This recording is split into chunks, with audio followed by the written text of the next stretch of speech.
Ces images de motos dans les dunes appartiennent bien au passé, mais le départ de centaines de bolides sur un espace naturel est toujours d'actualité et peut laisser perplexes certains observateurs. Alors pour que l'Enduropal perdure, les organisateurs doivent chaque année prouver au service de l'État que l'environnement est respecté.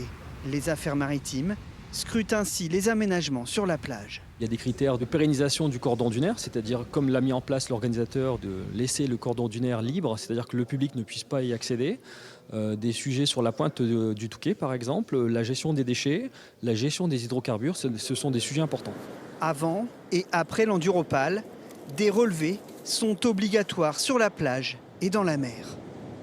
Les résultats globalement sont bons. Les traces d'hydrocarbures, probablement, elles n'existent pas. Elles sont très minimes. On a créé les zones de préservation pour les oiseaux, les zones sanctuarisées pour qu'ils puissent se mettre à l'abri. On a interdit malheureusement la circulation au pied de dune. Une solution peut-être, des motos électriques, pas encore présentes en course cette année. On pourrait faire le tour en entier sans problème, on peut en faire 2. Donc il faudrait faire un changement de batterie. Ça demande 1 minute et demie pour changer une batterie. Donc aujourd'hui, on n'est pas au niveau où on peut être compétitif. De faire le Touquet, oui, demain on peut le faire. Il n'y a aucun problème. Et l'électrique est capable de le faire, une moto électrique est capable de le faire. Mais après, il y a le côté compétition. Et ça, c'est le challenge.